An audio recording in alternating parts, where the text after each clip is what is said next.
Nós estamos seguindo aqui pela exposição de todo o livro de Romanos, certo? Nós estamos numa série de sermões cujo título é Transformados. É uma série de sermões na exposição da carta de Paulo aos Romanos. A carta de Paulo aos Romanos é um dos mais importantes livros das Escrituras Sagradas, uma carta, na verdade, né? Uma carta longa, inclusive. Podemos dizer que é um dos poucos tratados que há de Paulo na Escritura, ou melhor, o único tratado de Paulo na Escritura. É um momento em que Paulo para falar sobre o que ele compreende do Evangelho de uma forma muito sistemática, muito encadeada, onde ele origina uma tese, né, nos versos 16 e 17, e vai desenvolvendo essa tese ao longo de todos os demais capítulos de Romanos. Essa é uma palavra transformadora que há em Romanos. Em Romanos, Paulo expõe o Evangelho de Deus, a boa mensagem de Deus, que manifesta a justiça de Deus. Esse é um dos corolários, um dos assuntos centrais da Epístola de Paulo aos Romanos. Paulo vai falar sobre o Evangelho de Deus, e ele vai dizer que esse Evangelho de Deus, que é o poder de Deus para a salvação de todo aquele que ele crê, neste Evangelho também Deus manifesta, Deus faz visível, Deus faz patente o que?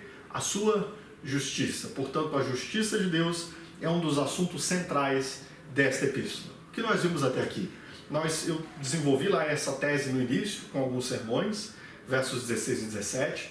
Depois nós fomos para o primeiro bloco desse texto, que vai do capítulo 1, verso 18, até o capítulo 3, verso 20, onde nós temos um bloco quando Paulo apresenta a razão por que nós precisamos de salvação. Mostra-nos que todos estávamos condenados em pecado, em transgressão, e Paulo mostra o nosso estado diante de Deus, nós todos pecadores. Ele finda essa porção ordenando que nós nos calemos diante do tribunal de Deus. E então nós temos a grande virada de mesa, com este bloco que vem do capítulo 3, a partir do verso 21, que é o que nós estamos tratando, até o final do capítulo de número 3. Esse bloco, mais especificamente capítulo 3, 21 até 3, 26, que é essa porção que eu encerro hoje aqui, é um bloco que trata desta grande virada de mesa, que é como Deus pode, apesar de sermos pecadores, manifestar uma justiça a nós que nos permite nos tornarmos apresentados diante dele justos ou justificados. Como isso pode acontecer? É disso que estamos tratando até aqui, especialmente nesse bloco. Primeiro falamos sobre a graça de Deus, que é onde se origina essa ação de Deus para ministrar sobre nós a sua justiça. Depois falamos da justificação, que é o ato de Deus imputar a nós a justiça de Cristo Jesus, colocar sobre nós a justiça de Cristo Jesus. Falamos sobre a redenção, que é o ato de Deus nos comprar através do sangue do seu Filho, para que nós pudéssemos, a partir de aí, sair do estado de dívida e de escravidão para o estado de pertencimento a Ele e de adoção por Ele. E por fim, semana passada, tratamos desta última imagem que Paulo usa para explicar o que é a crucificação. A última imagem que Paulo usa é a imagem da expiação. O que é a expiação? É um sacrifício que absorve a ira de Deus, que deveria ser derramada sobre nós. E então Paulo nos diz que essa ira de Deus é absorvida por Cristo Jesus. Aqui hoje, eu ainda quero tratar, semana passada então eu expus o verso, especialmente o verso 25, a parte A, e hoje eu quero seguir do verso 25, parte B, até o verso 26 do capítulo de número 3. Por quê? Porque nós desenvolvemos como Deus manifesta a sua justiça.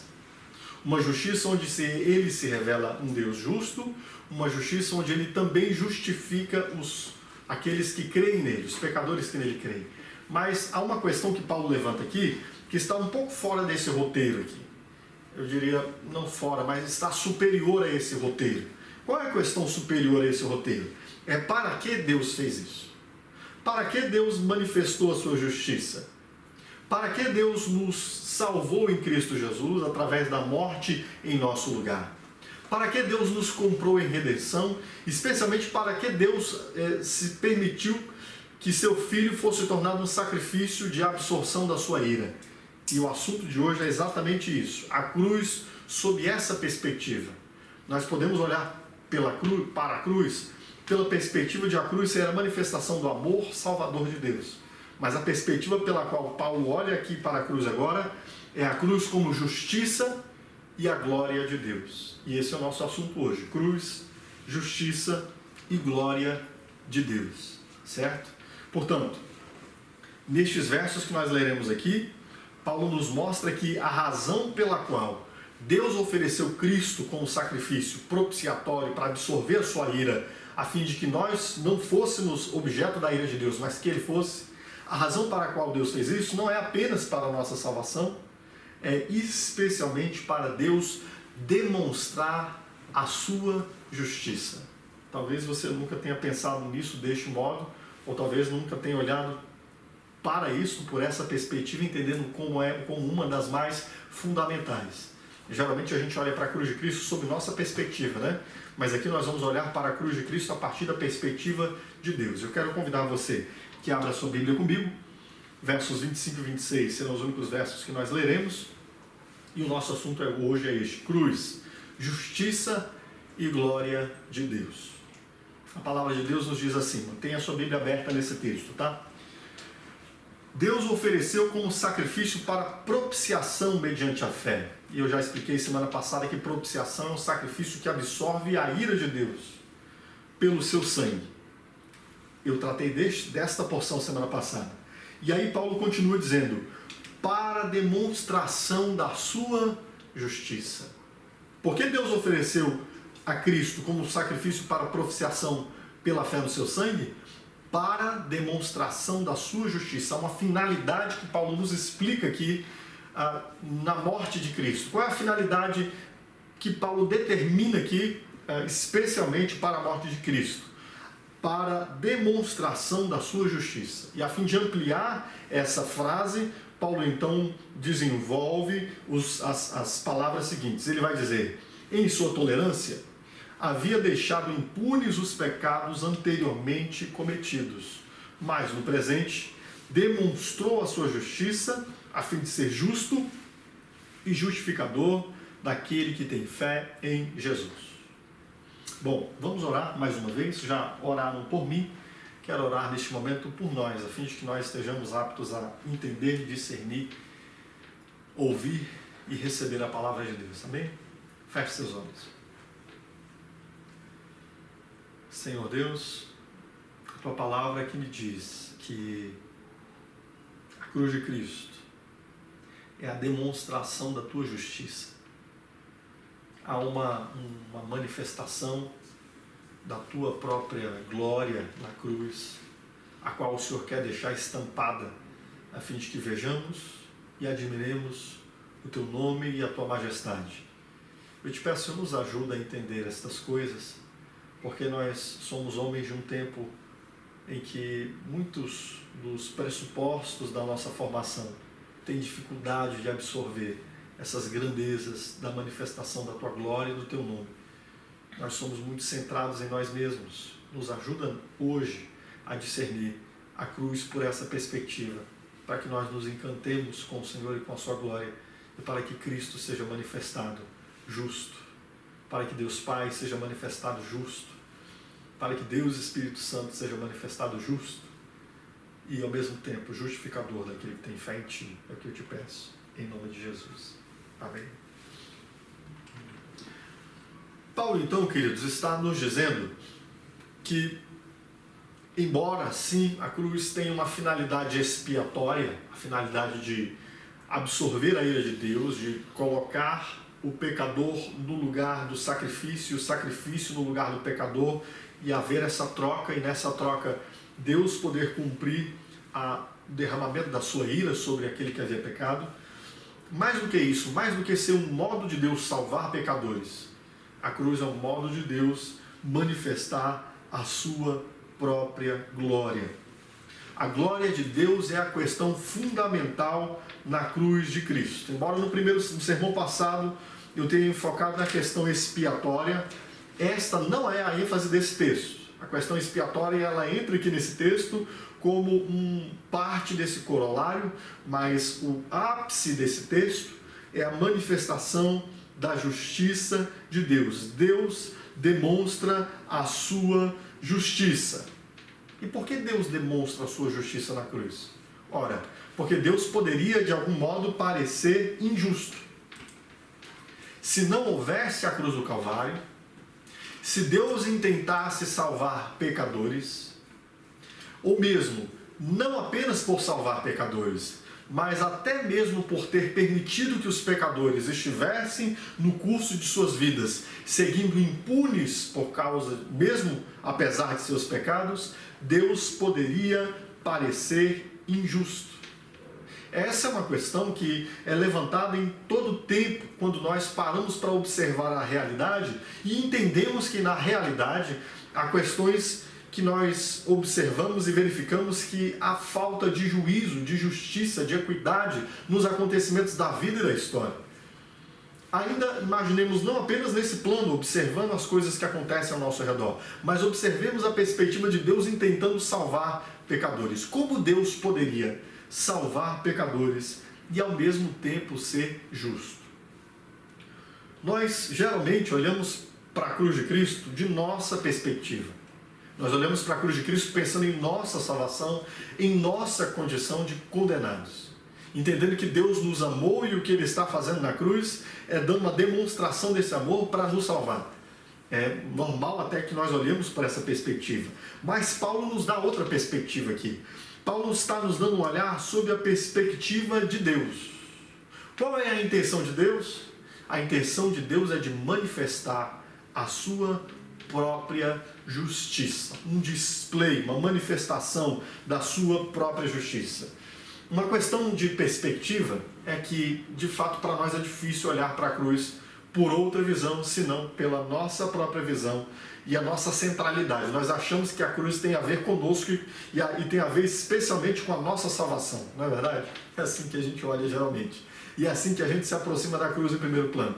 Mas à medida que nós vamos descobrindo a palavra de Deus e descobrindo o próprio Deus e refazendo a construção do nosso modo de olhar a vida, a gente vai percebendo que existem outras coisas que transcendem a nós e são manifestadas na cruz. Outras coisas que estão para além de nós e são manifestadas na cruz. Nós percebemos que a questão central da cruz, queridos, é Deus e a manifestação da sua própria glória.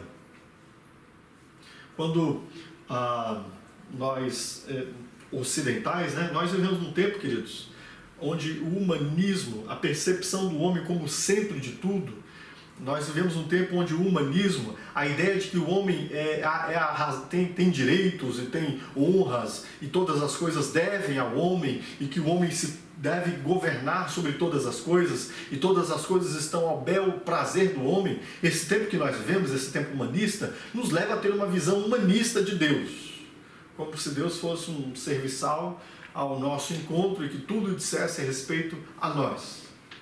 Engraçado que não é assim. E Paulo vai desmontando essas perspectivas. Nós precisamos reenquadrar corretamente a nossa perspectiva, certo? Então, preste atenção. É fato que, nesse tempo que nós vivemos, a ênfase recai sobre nós, e nós nos entendemos como centro de todas as coisas. Mas à medida que nós vamos descobrindo o Evangelho, entendemos sim que Deus se inclina em direção a nós para nos salvar. Mas a questão central da cruz de Cristo é a manifestação da justiça de Deus. O apóstolo Paulo, inclusive, vai dizer em Romanos, capítulo 11, verso 36, ele vai nos dar uma outra perspectiva da vida. Uma perspectiva que, diferente dessa perspectiva antropocêntrica, com um homem no centro, é uma perspectiva teocêntrica. Quem está no centro é Deus. É interessante que nós vivemos como se nós fôssemos os principais atores da realidade.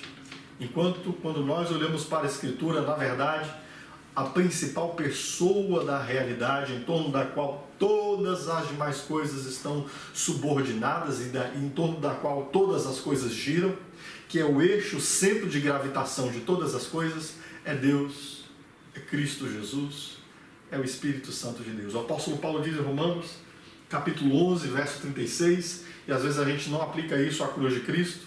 Paulo vai dizer, porque dele e por meio dele e para ele são todas as coisas, a ele, pois, a glória eternamente. Amém. Porque dele e por meio dele e para ele são todas as coisas, inclusive a cruz do Calvário. A cruz do Calvário, ela tem, antes de tudo e antes de qualquer coisa, a finalidade de apontar para Deus, a fim de manifestar Deus e quem Ele é. A questão de nossa salvação, embora seja uma questão que esteja intrinsecamente ligada à cruz do Calvário, não é a única questão da cruz do Calvário. Inclusive, Paulo nos surpreende teologicamente no capítulo 1 de Colossenses, quando ele nos diz que com a cruz de Cristo, ele não está reconciliando consigo, ou seja, Deus não está reconciliando consigo na cruz de Cristo, apenas aos pecadores a quem Ele quer salvar. Ele diz, o apóstolo Paulo, em Romanos capítulo 1, que Deus está reconciliando consigo todas as coisas que há nos céus e na terra. Existe na cruz de Cristo uma recondução de todas as coisas ao governo de Deus Pai, e a cruz de Cristo não é apenas a redenção e a salvação de pecadores, a cruz de Cristo é a manifestação da justiça de Deus e a recondução de todas as demais coisas que haviam caído rebeldes diante de Deus, voltando-se agora a compreender quem Deus é. A ponto que, ao final da consumação de todas as coisas, o apóstolo Paulo diz que todo o joelho se dobrará, toda língua confessará que Jesus Cristo é Senhor, para a glória de Deus Pai. Entenda, essa confissão não quer dizer que todos serão salvos. Essa confissão quer dizer que todos reconhecerão quem Deus é.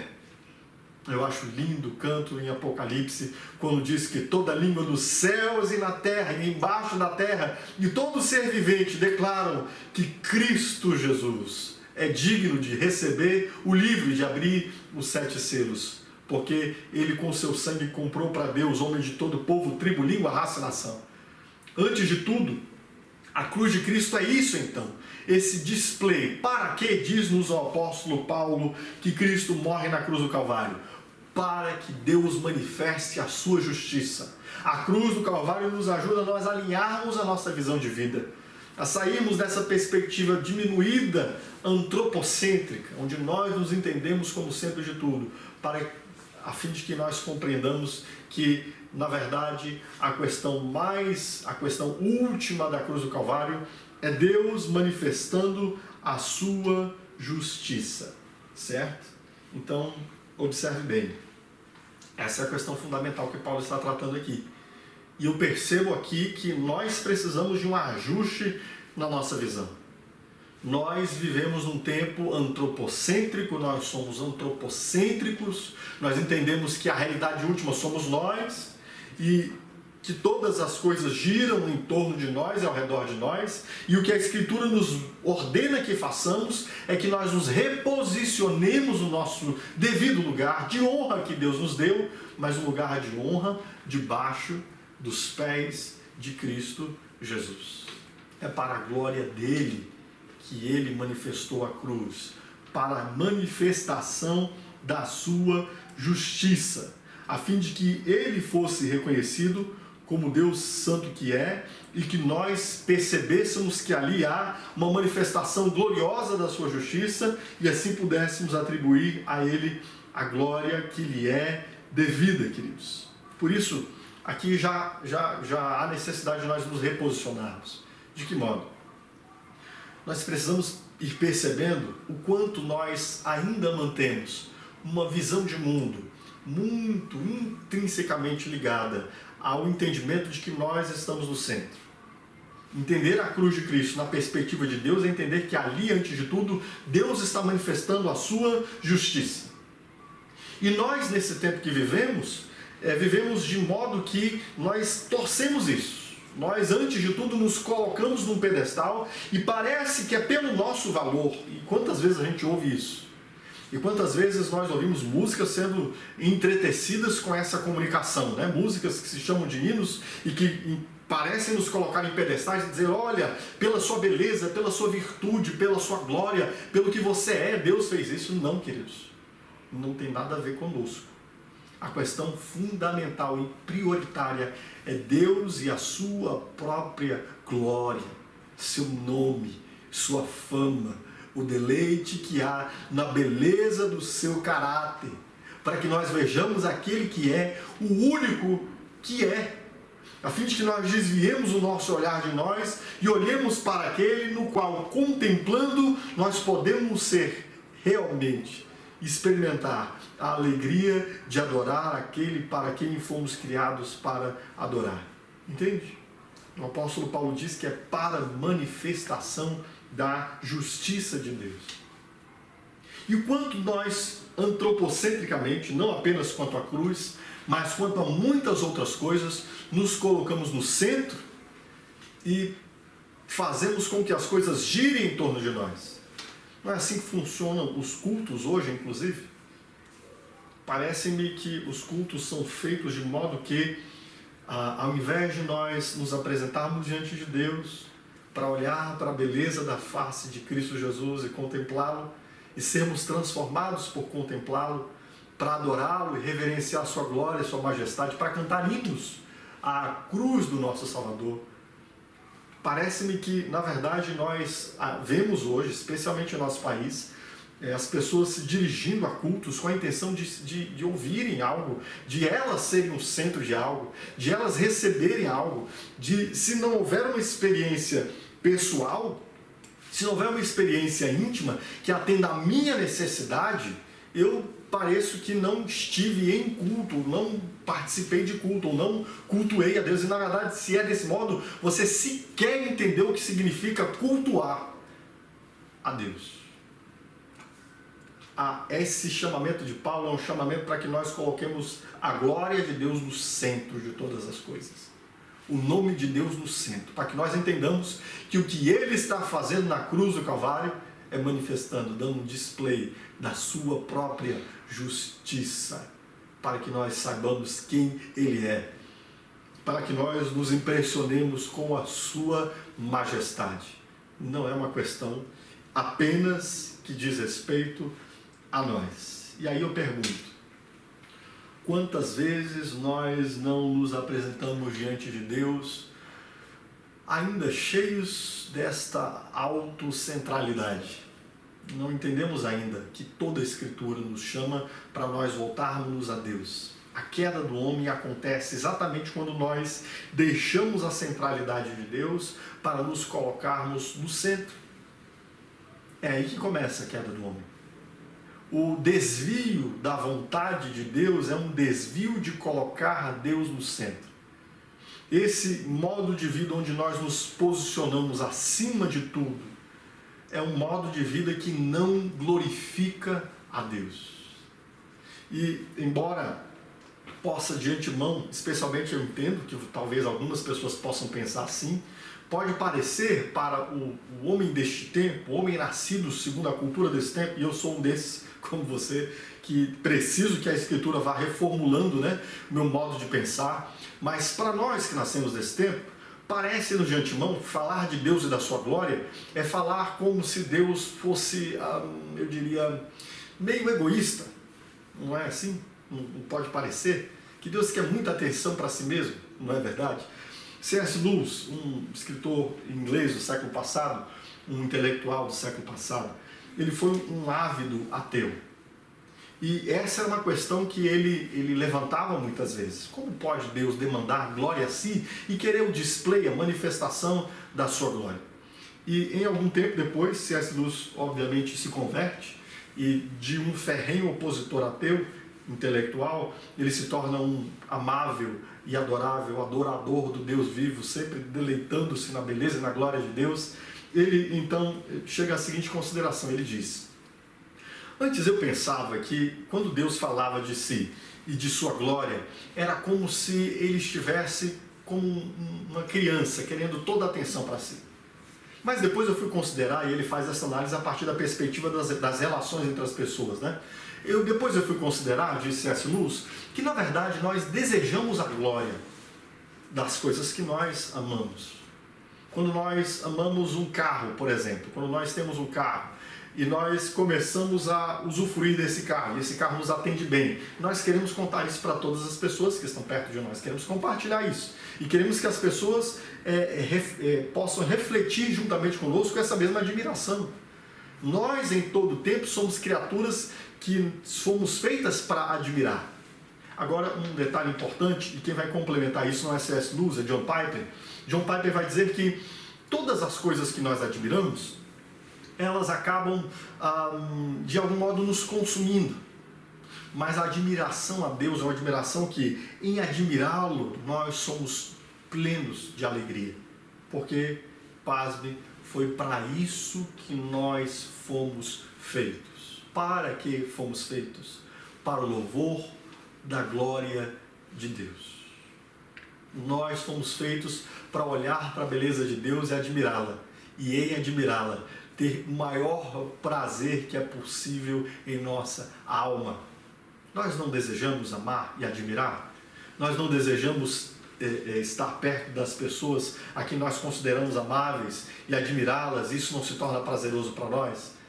Isso porque nós fomos feitos especialmente para amar e para admirar Deus. E por isso é que Deus também, sabendo que nós fomos feitos dele, nele, por ele e para ele, é por isso que Deus também dá um display, uma manifestação de si. Por quê? Porque é nesta manifestação que Deus dá de si que nós podemos encontrar a fonte e a origem de todas as nossas mais íntimas necessidades. Fomos feitos para isto, para a glória de Deus. Por isso, remodele sua perspectiva de mundo. Redefina, inclusive, até o seu modo de ser cristão. Se você pensa que você foi tornado cristão de si, por si e para si, você está completamente equivocado. Se você imagina que você foi tornado cristão para que os seus planos deem certo, você já está pensando e planejando errado. Na verdade, isso é tão simples na Escritura, embora seja tão difícil para nós assimilarmos por causa desse substrato que está em nós, né? Nós temos esse substrato humanista em nós, que nós precisamos ir nos desvencilhando dele, desamarrando, afastando ele de nós. Sabe por quê? Porque uma das questões mais fundamentais da vida cristã é: seja feita a tua vontade. Entende? Por que Deus manifesta a sua glória? Porque Ele é, em última instância, a razão última onde nós encontramos o ser e a alegria de ser para nós. Ele, sabendo disso, se manifesta para que nós os glorifiquemos, o adoremos e rendamos a nossa vida a Ele. Para que Deus entregou o seu Filho na cruz do Calvário? Para manifestar a sua justiça. Portanto, redefina, se reenquadre, se remodele. Não é especialmente por minha causa, é especialmente por causa dele.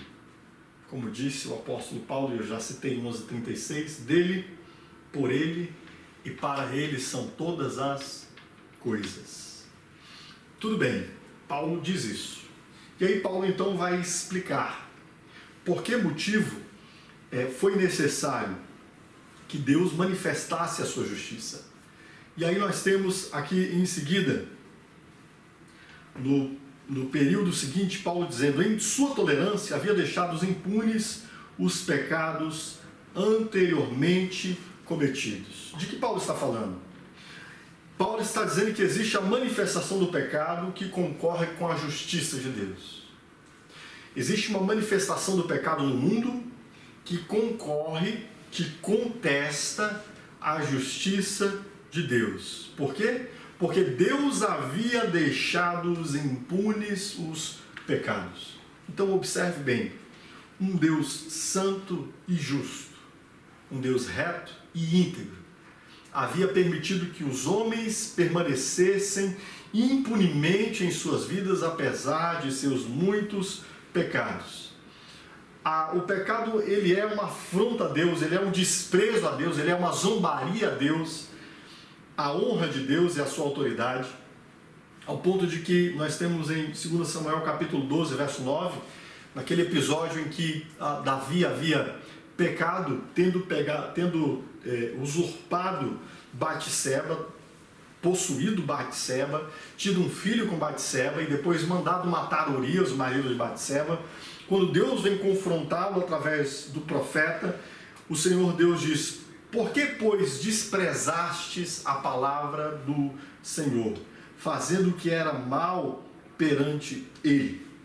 O pecado é esse desprezo a Deus, a sua justiça e a sua honra. E então poderíamos perguntar, por que Deus ainda não condenou os pecadores? Por que Deus não condenou Davi? Geralmente não ouvimos as pessoas tratando os pecados ordinários dessa forma, os que são cometidos todos os dias. Por que Deus não simplesmente pune os homens, se Deus é justo? Mas nós vemos pessoas levantando essas questões, especialmente quando vemos algumas situações mais graves, né? Quando vemos, por exemplo, um assassino contumaz, quando vemos algumas tragédias na história, como o Holocausto, algumas pessoas perguntam-se, né? Mas por que Deus permitiu isso se Deus é justo? Alguns de nós que sofremos pessoalmente os danos consequentes do pecado, porque nós também somos vítimas do pecado, tanto dos nossos próprios pecados, quanto de pecados que outras pessoas cometem contra nós. Quantas pessoas não se questionam por que Deus permitiu que um assassino tomasse a vida do meu filho? Se Deus é justo, por que Deus permitiu isso? Não estaria Deus sendo injusto ao não condenar o pecador? Ao não agir com justiça contra o pecador? É interessante que nós observamos geralmente isso ligado a pecados que nós consideramos mais graves, ou a pecados que tomam um vulto maior, né? Mas poucos de nós nos perguntamos por que Deus não nos julga, na verdade. Afinal de contas, se nós nos observarmos à luz da justiça de Deus, todos nós somos a uma dignos da justa condenação de Deus, mas por que Deus não fez isso? Paulo vai explicar que a manifestação do pecado está sob um tempo da paciência de Deus. É o que ele disse aqui no verso de número 25. Paulo diz: em sua tolerância ou em sua paciência, havia deixados impunes os pecados anteriormente cometidos. Quando Paulo está falando desta paciência, desta longanimidade de Deus, ele está nos mostrando que não é que Deus seja injusto, não é que Deus não cumpra a sua justiça, não é que Deus esteja alheio aos assuntos da vida dos homens, não é que Deus criou esse mundo, deu corda e sumiu no universo, deixando essas coisas seguirem o curso das leis aqui estabelecidas. Não é isso. Deus tem visto cada um dos atos pecaminosos que os homens horripilantemente têm cometido contra si mesmo e contra os outros homens. Mas Deus tem sido paciente, longânimo. Deus tem permitido que a sua justiça não se manifeste num só ato, a fim de fulminar todos os homens. Paulo fala sobre isso, dessa paciência de Deus. E é possível entender essa paciência de Deus, especialmente a partir do que Paulo vai dizer agora nas próximas palavras. Que Deus dá uma manifestação da sua justiça na cruz de Cristo. Ou seja, na cruz de Cristo existe uma demonstração da justiça de Deus. Não de toda a justiça de Deus, mas de parte da justiça de Deus. Mas preste atenção, uma coisa importante que fica aqui é que estas injustiças que nós julgamos injustiças são apenas aparentes, porque o tempo da justiça não feita é chamada de paciência. Deus tem sido paciente. E à luz disso eu quero dizer para você uma coisa importantíssima. Não perca seu tempo de estar debaixo da paciência de Deus. Essa paciência não significa que o homem ficará sem o juízo de Deus. Essa paciência significa que Deus ainda não operou o seu juízo. São coisas distintas. O fato de não se manifestar agora não quer dizer que não exista. Pelo contrário, nós veremos que Deus dá uma manifestação dessa justiça parcial, a fim de que nós entendamos que haverá um dia de justiça sobre todos os homens. E esse é um assunto caro para Paulo. Paulo já havia falado no início desta epístola que o Evangelho manifesta a justiça de Deus. E é sobre isso que Paulo está tratando. O que Paulo está tratando? que neste tempo onde os homens ainda não têm sido objetos do julgamento de Deus, que nós levantemos as mãos aos céus, demos graças a Deus por sua paciência, e neste tempo que se chama hoje, retornemos a Deus enquanto ainda estamos debaixo da sua paciência e longanimidade, porque o tempo desta paciência de Deus é um tempo que está adstrito ao tempo da nossa vida.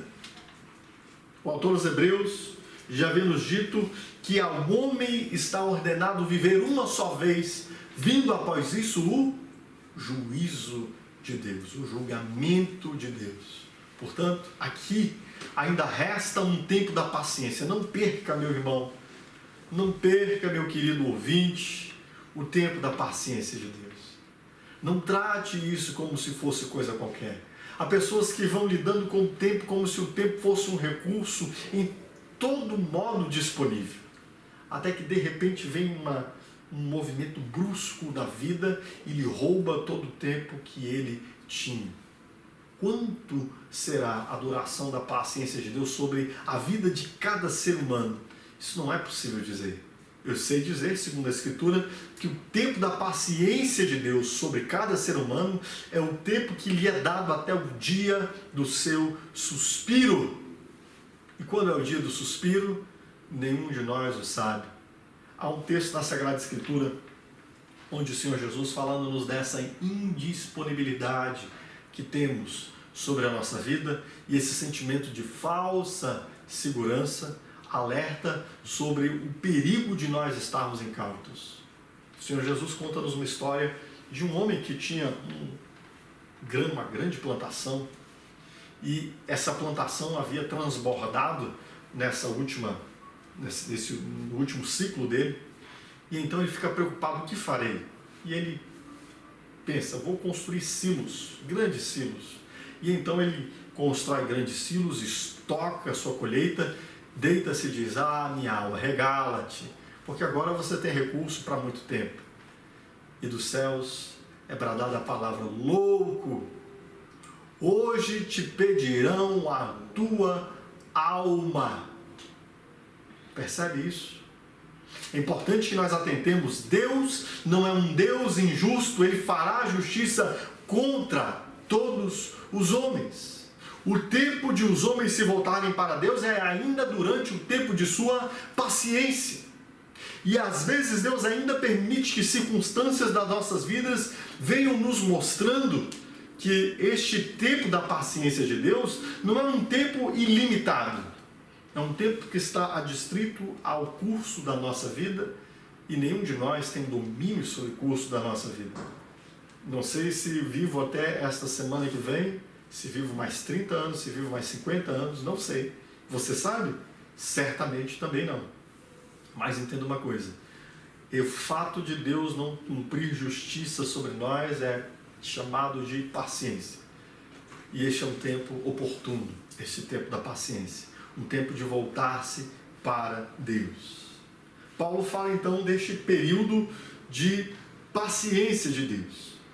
Mas agora, disse o apóstolo Paulo, ainda seguindo neste texto que nós estamos expondo, logo após Paulo falar desse tempo da paciência de Deus, no verso 26, Paulo diz: mas no presente, ou mais agora, Deus demonstrou a sua justiça. E o que seria essa manifestação da justiça de Deus? Paulo falou ali agora há pouco, ainda no verso 25, que Deus, na sua justiça, Ele operou um sacrifício para expiação dos pecados. Deus demonstrou a sua justiça na condenação e na punição de Cristo em lugar dos que creem. Então, neste mundo que ficou sem uma clara manifestação da justiça de Deus, embora sim, a palavra de Deus vai nos dizer que há eventos esporádicos onde Deus age com justiça no meio da história, mas não houvera ainda nenhum evento que marcasse essa manifestação de Deus como um Deus justo para que todos vissem. Mas Paulo diz: mas agora Deus demonstrou a sua justiça. Esse mais agora, Paulo está referindo-se ao seu tempo, ao tempo em que Cristo Jesus veio ao mundo. Cristo Jesus viveu obediente à lei de Deus, e Cristo Jesus, embora obediente à lei de Deus, foi crucificado e morto, porque Deus lhe entregou para cumprir a sua justiça. Entendamos o seguinte: o que é a justiça? Em que sentido Paulo está dizendo aqui que Deus demonstrou a sua justiça? Paulo está falando da justiça como a reta aplicação da lei. A lei de Deus, ela mostra como nós devemos seguir, e a lei de Deus nos mostra a consequência do modo como nós seguimos. A lei de Deus nos mostra que a virtude, a justiça e o bem, e a obediência perfeita à sua lei, consequentemente darão ao homem a vida, mas a lei de Deus também mostra que a desobediência à lei de Deus, em qualquer um de seus mandamentos, e os nossos pecados, consequentemente, nos levarão a sermos condenados. E o que é a justiça? É a reta aplicação da lei. Isso é justiça. É quando Deus olha para a vida dos homens e aplica a sua lei de modo justo sobre os homens. Por ela pela lei, nós deveríamos ser retamente condenados e Cristo deveria ser retamente justificado. Essa é a questão última do cumprimento da justiça de Deus. Mas, na cruz, há o que eu costumo chamar de transação das partes. Como num processo, nós não temos as partes no processo. Num processo penal, não temos a parte acusada. Pois bem, existe num processo penal uma parte acusada e existe em outro processo uma parte cujo mérito do seu processo é ser declarada justa, Cristo Jesus. À luz da vida de Cristo Jesus e de tudo que do modo como ele cumpriu a lei de Deus, ele deveria ser declarado justo. À luz do meu processo penal e do seu processo penal, deveria ser declarado sobre mim e sobre você condenado. Mas o que Deus faz? Deus faz uma transação de partes. A sentença que ele deveria dar nesse processo, que era de condenação, é desviada para esta parte, onde ele deveria declarar justificado. A sentença que ele deveria dar no processo de Cristo, que era a justificação, é transacionada, é desviada para essa outra parte. E essa outra parte é declarada justificada. A cruz é essencialmente um ato da justiça de Deus. Sim, a cruz é uma manifestação do amor de Deus. Mas não apenas. A cruz é a manifestação da justiça de Deus. Deus nos ama.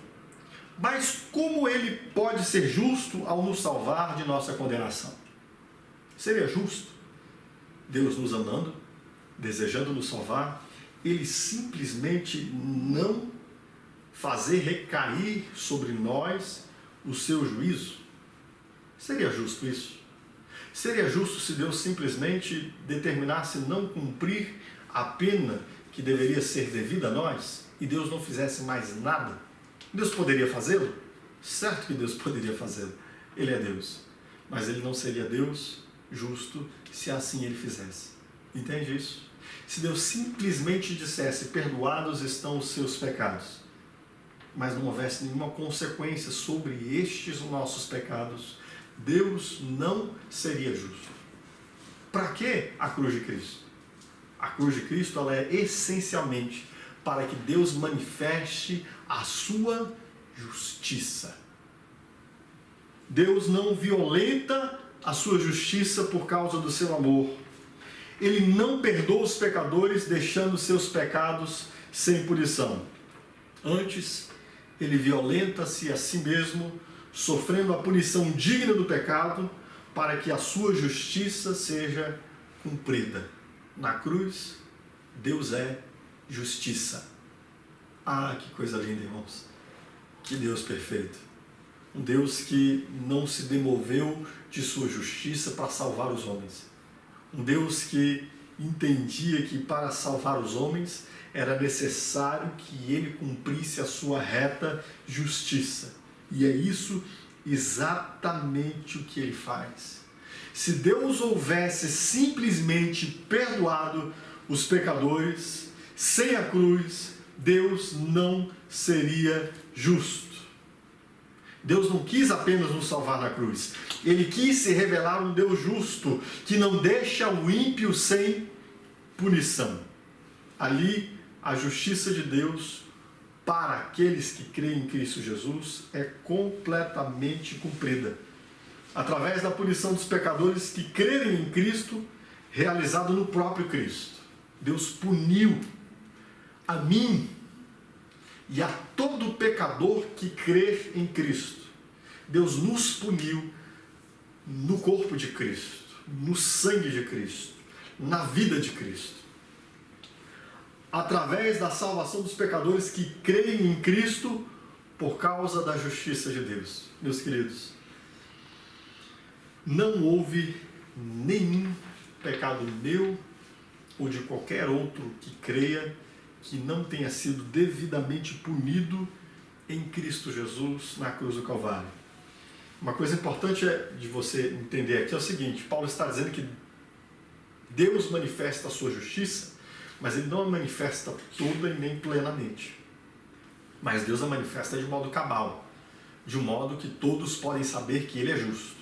A questão da salvação está completamente resolvida na cruz do Calvário, mas a questão da justiça de Deus ainda não.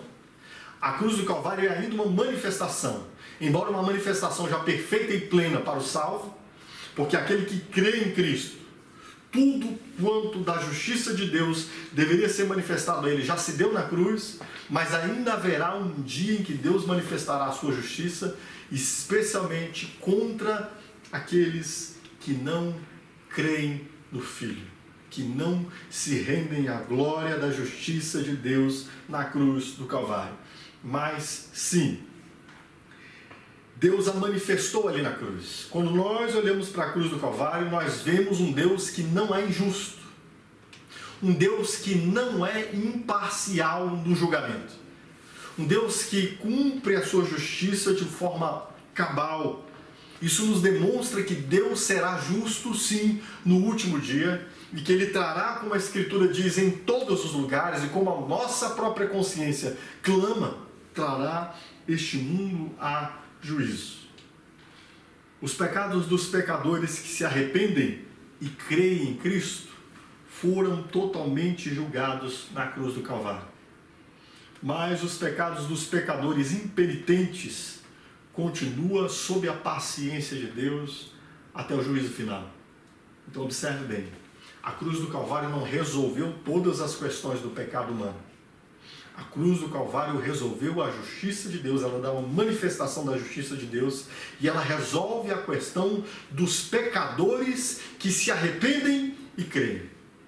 Mas quanto aos pecadores que continuam impenitentes no seu pecado, estes ainda sofrerão a justiça de Deus no último dia. Entende isso? Então, observe bem.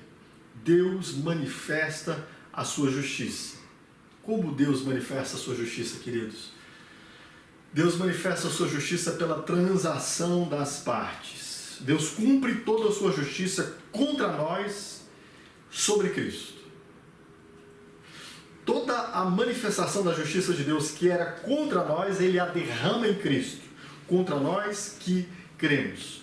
Não houve, não há e nem haverá nenhum pecado nosso cuja punição não tenha recaído sobre Cristo. Percebe isso? Lá na cruz do Calvário, Deus é completamente justo, queridos. E o fato de Deus ser completamente justo reclama que Deus tenha punido em Cristo todos os nossos pecados, os que nós já cometemos, os que nós estamos a cometer e os que nós ainda cometeremos. Não fosse assim, Deus não teria sido completamente justo em punir de forma devida a Cristo Jesus na cruz do Calvário. Deus cumpre toda a sua justiça em favor de Cristo sobre nós. Se por um lado, observe, há esses dois aspectos. Se por um lado, a nossa impiedade, nosso pecado, a nossa transgressão é completamente recaído sobre Cristo, de um modo que Ele sofre todos eles a uma. E isso é glorioso de pensar, porque eu sei que mesmo os pecados que eu ainda não cometi já foram expiados por Cristo Jesus na cruz do Calvário. Que coisa gloriosa!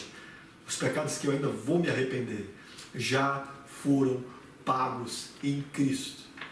Se por um lado Deus é justo cumprindo toda a minha punição em Cristo, por outro lado, Deus é justo quando Ele cumpre toda a justiça em favor de Cristo sobre nós. Isso é o que nós chamamos em teologia de imputação da obediência ativa. O que isso quer dizer? Que nome difícil, imputação da obediência ativa. O que isso quer dizer, queridos? Há duas dimensões do cumprimento da justiça de Deus. O primeiro deles é quando Deus faz recair sobre Cristo a condenação do meu pecado, e a outra dimensão é quando Deus faz recair sobre mim a obediência ativa de Cristo. Você consegue entender isso?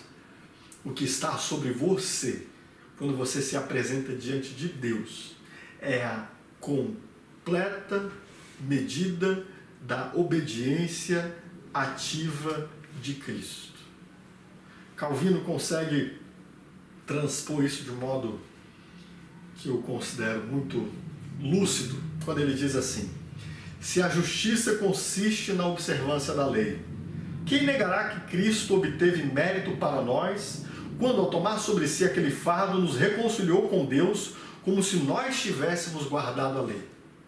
Por que nós somos considerados justificados, queridos? Quem é considerado justificado é porque foi considerado obediente a toda lei. E quando a palavra de Deus declara sobre nós, justificados pela fé, quer dizer que Deus nos conta como se nós houvéssemos obtido, ou melhor, praticado toda a reta justiça de Cristo. E aí Calvino continua dizendo: daí decorre aquela imputação da justiça sem obras, a qual Paulo analisa. Pois a justiça encontrada exclusivamente em Cristo é considerada nossa. A justificação implica em que, por um lado, a minha penalidade recaia sobre Cristo. Por outro lado, a justiça de Cristo recaia sobre mim. E a justiça de Cristo, como disse aqui Calvino, é considerada nossa.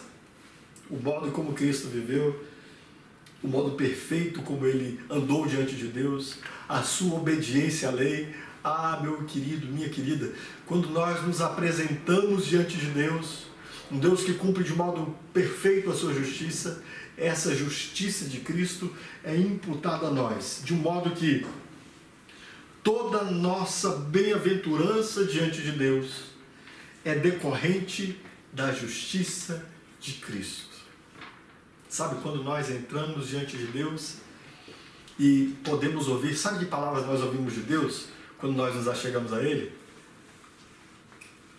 O Senhor Deus uma vez dirigiu-se ao Filho encarnado e disse: eis o meu Filho amado, em quem eu tenho prazer. Porque Deus tem prazer no Filho pela sua obediência ao Pai.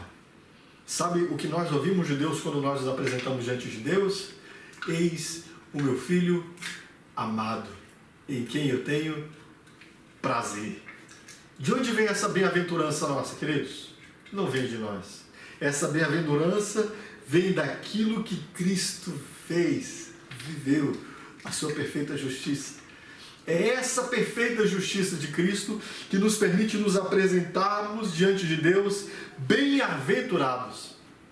E observe bem, há um trecho no Evangelho de Mateus, que no capítulo 5, versos 3 a 10, que fala da bem-aventurança, né? Que nós muitas vezes olhamos para esse texto sem a perspectiva correta do Evangelho. Sim, embora este seja um texto que nos provoque a nós vivermos do modo como esse texto está propondo, há uma outra dimensão aqui que é importantíssima. Se nós olharmos para aquilo que Paulo está falando da imputação, da obediência ativa de Cristo a nós, sabe o que isso quer dizer? Quando o texto diz: bem-aventurados os humildes de espírito, porque deles é o reino dos céus. Quem foi perfeitamente humilde de espírito, queridos? Quem foi perfeitamente humilde de espírito? Cristo Jesus. De que ele é merecedor? Ele é merecedor do reino dos céus. O que Deus Pai faz? ele pega essa obediência perfeita de Cristo, quando Cristo é humilde de espírito, ele imputa isso a mim, e agora eu tenho o direito ao reino dos céus, porque Cristo foi humilde de espírito. Bem-aventurados os que choram, porque serão consolados. Quem chorou no Getsemane, suplicando e sofrendo a dor da angústia diante do Pai, de um modo perfeito? Cristo Jesus. Ele merece essa consolação que vem de Deus.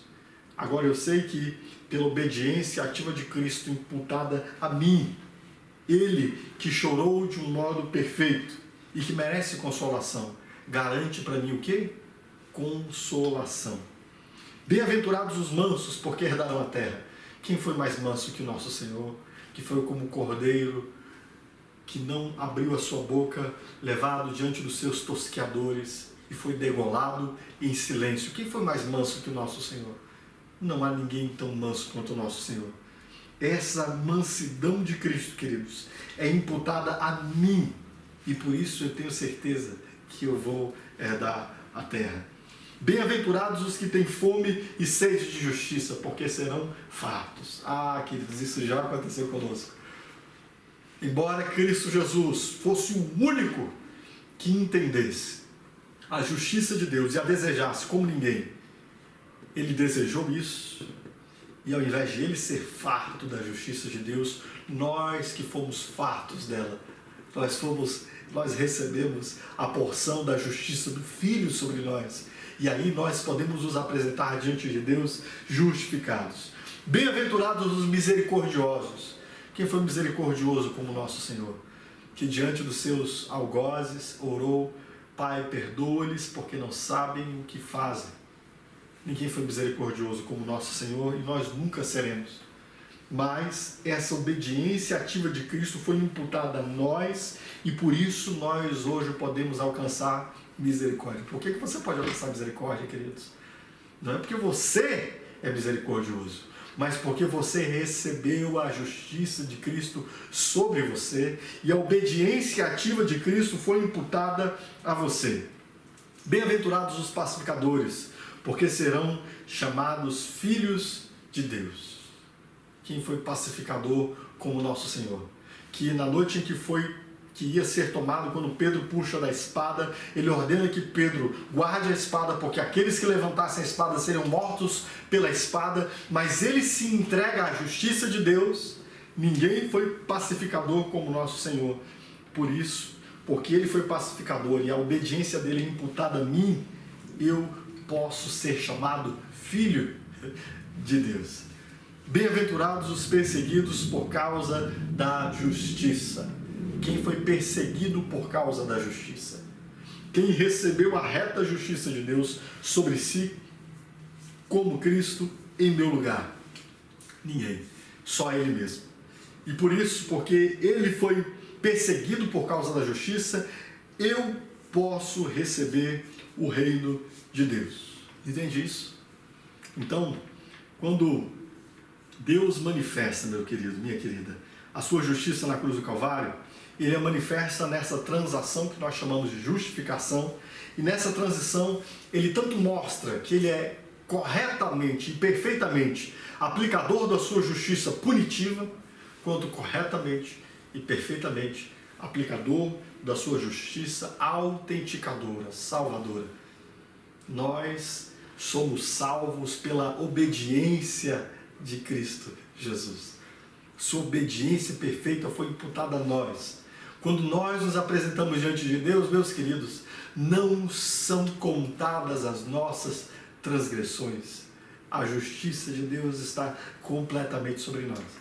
Deus é perfeitamente justo, sabe por quê?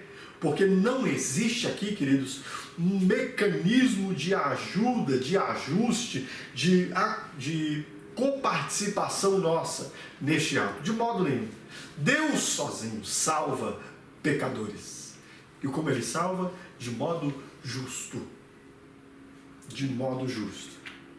A cruz do Calvário aconteceu para que Deus não deixasse de ser justo. E a palavra diz: para ser justo e justificador daquele que crê. Para ser justo, nós vemos a revelação do caráter de Deus na crucificação. Deus é fiel à sua palavra, à sua lei. Quando Deus havia dito a Adão, no dia em que comeres do fruto, certamente morrerás. Embora Deus tenha pacientemente dado ao homem o tempo da sua paciência para que o homem pudesse se voltar a ele, nós vemos na cruz do Calvário Deus cumprindo isso. Cristo é morto na cruz do Calvário, porque Deus disse, certamente morrerás. Deus é fiel à sua justiça. Deus não dá carteirada para salvar o homem. Pelo contrário, ele próprio se submete. Ele não transige contra a sua própria justiça. Ele próprio se submete à justiça para nos salvar. Por isso, queridos, glorifique a Deus por sua justiça e sabedoria. Deus entreteceu a história, meus queridos, e seus acontecimentos, de modo que tudo pudesse manifestar como um display a sua própria glória. E na cruz, um dos aspectos mais radiantes da sua glória é a sua justiça. O salmista vai dizer que os céus proclamam a glória de Deus e o firmamento anuncia as obras das suas mãos. Ou seja, tudo que Deus criou, o mundo natural e todos os atos de Deus na história são atos que vão manifestar a glória de Deus. Esta glória de Deus na cruz do Calvário pode ser vista a partir da manifestação da sua justiça. Essa manifestação da justiça de Deus será cantada pela eternidade. Nós temos um Deus que ali na cruz do Calvário se mostra justo, perfeito em justiça. Um Deus que não transige em sua justiça, que não falha em sua justiça, que não nega a sua justiça, que não negocia a sua justiça, que não faz intercâmbio da sua justiça pelo seu amor, mas ao mesmo tempo consegue ser um Deus que ama e um Deus que é justo na cruz do Calvário. Deus não, como eu já disse, não simplesmente perdoa os pecados dos homens, deixando os pecados como se não houvesse consequência. Pelo contrário, Ele traz todos esses pecados à conta e os paga um a um na cruz do Calvário, em si mesmo, no corpo do seu Filho, ou como dizem Atos dos Apóstolos, pelo preço do sangue de Deus. Deus se mostra justo e Deus faz isso para ser justificador daquele que tem fé em Cristo. No ato de salvar pecadores, é que Deus se manifesta justificador, queridos. Deus é fiel aos que Ele salva. A sua justiça perfeita é completamente atendida ao computar justiça aos pecados ao pecador arrependido. Quando Deus, queridos, Ele olha para nós e nos vê arrependidos e confiantes no que Ele fez, Ele permite que a sua justiça seja completamente cumprida em nós, de um modo que nós recebemos a justiça de Deus. E aí eu gostaria de dizer para você, não interessa se há pessoas que, por desconhecerem da justiça de Deus, possam questionar: por que Deus salva pecadores? Não há cristãos piores que eu? Quem foi que disse que se tornar cristão pode apagar o que ele fez? Como Deus pode aceitar esse tipo de pessoas? Não há pessoas que reclamam isso? Mas eu quero dizer para você que o Evangelho é exatamente sobre isso. O Evangelho é sobre como Deus salva pecadores. Entende? O Evangelho não é uma religião. O Evangelho não é uma estratégia de evolução moral. O Evangelho não é nada disso. Você não encontra nada semelhante ao Evangelho neste mundo. O Evangelho é uma declaração, é uma mensagem. Não é estratégia, não é um rito, não é uma religião, não é nada disso. O Evangelho é uma mensagem sobre como Deus salva pecadores.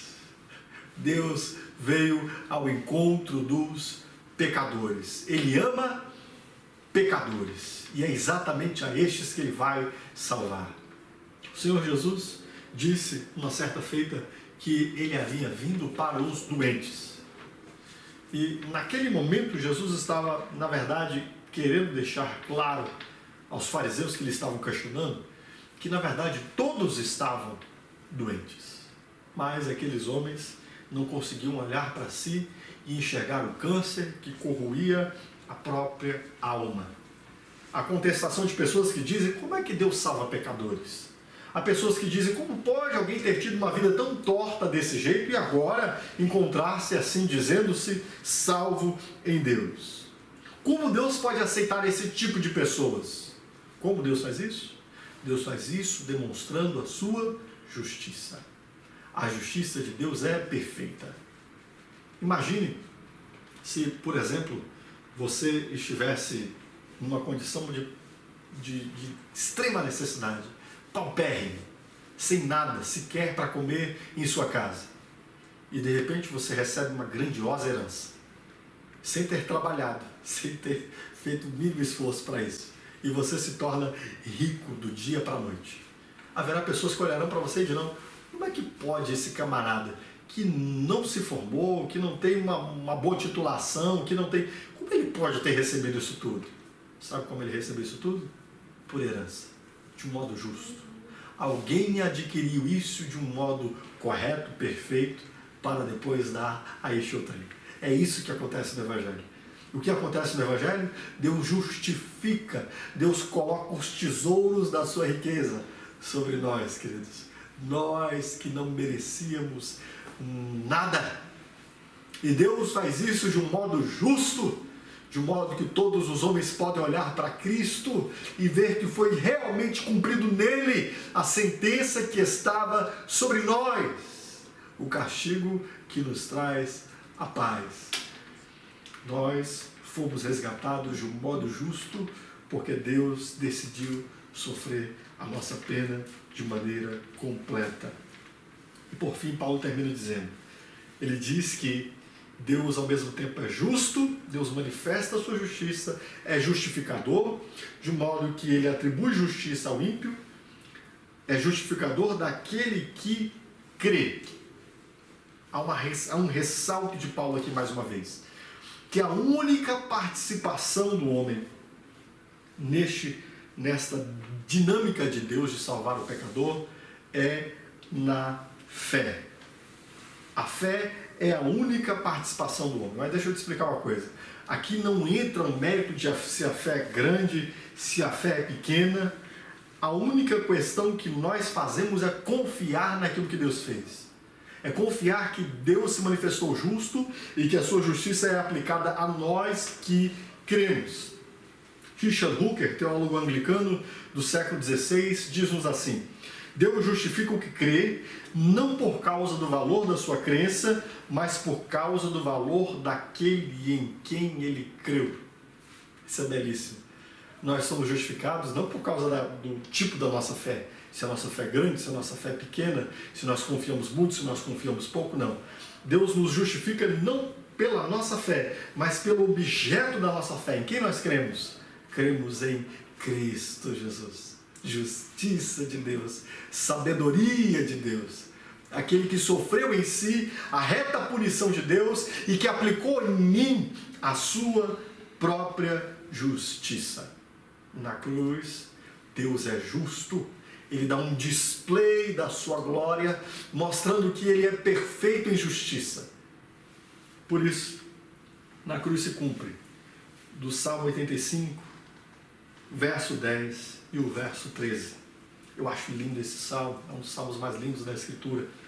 E esse salmo diz assim: a misericórdia e a verdade se encontraram, a justiça e a paz se beijaram.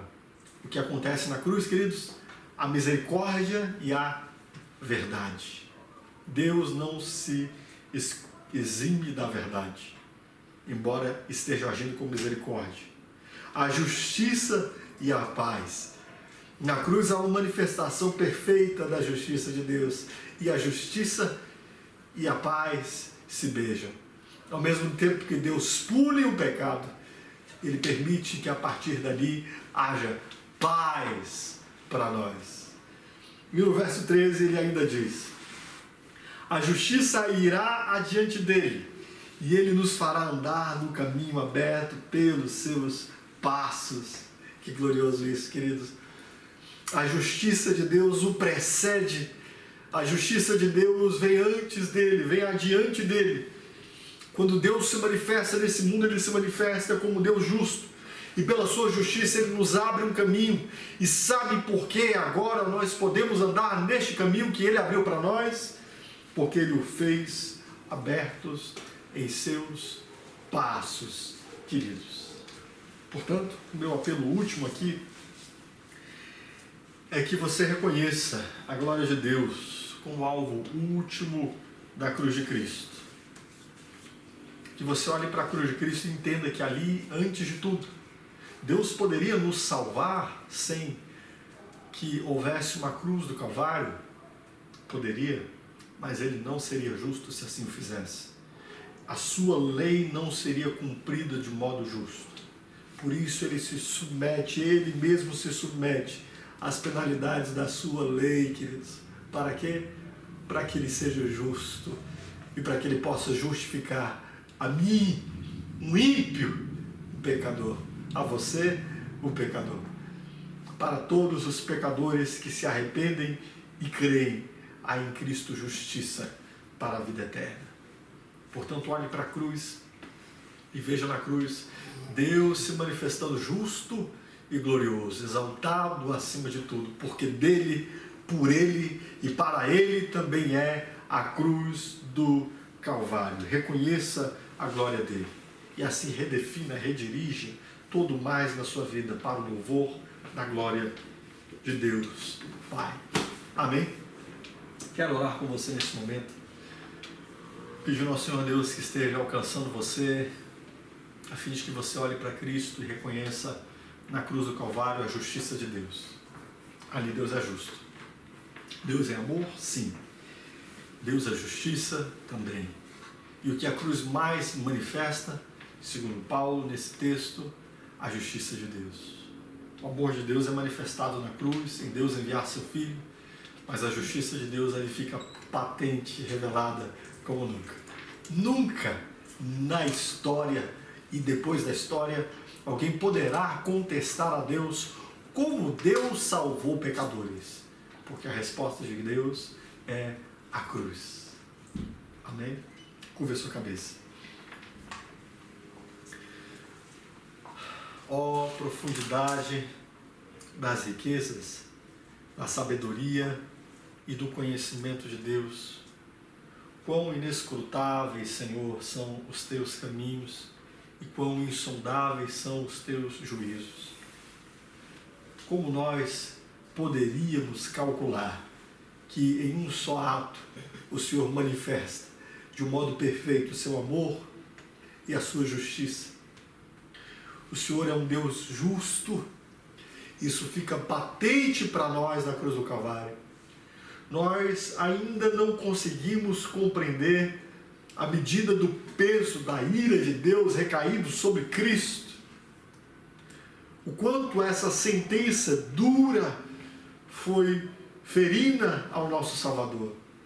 Mas para nós fica muito claro, Senhor, de que o Senhor não deixou que nenhum dos nossos pecados ficasse sem a devida punição. Obrigado, Senhor, pelo meu Salvador, que recebe a punição de todos e de cada um dos meus pecados, Senhor. Eu te bendigo por isso, porque eu posso confiar no meu Salvador, que ele recebeu tudo a uma por causa da perfeita justiça de Deus Pai. Obrigado, Senhor, por ter feito recair sobre o teu Filho aquilo que eu mesmo era merecedor de receber. E obrigado, Senhor, por colocar sobre mim a justiça do teu Filho, Senhor. Obrigado por poder me apresentar diante de ti, não vestidos com minhas vestes sujas, não apresentando-me, Senhor, segundo o curso de minha própria vida. Se eu fosse me apresentar diante de ti, Senhor, à luz de quem sou, eu fugiria da tua face, me esconderia de ti e rogaria aos montes que caíssem sobre mim. Mas porque eu sei que eu sou vestido da justiça de Cristo, eu posso me apresentar diante de ti em confiança, Senhor. E isso é manifestação da tua justiça sobre mim, e sobre todos aqueles que creem. Eu te peço, permita que essa compreensão de olhar para a cruz, com a manifestação da tua justiça, nos faça recebermos a alegria de sabermos que temos um Deus perfeitamente justo. E que isso redunde em nossas vidas para o louvor da tua glória, redirecionando a nossa vida, Senhor amado Pai, antes de tudo e acima de tudo, para o louvor da glória do Deus justo manifestado na cruz do Calvário. É o que eu te peço. Em nome de Jesus. Amém.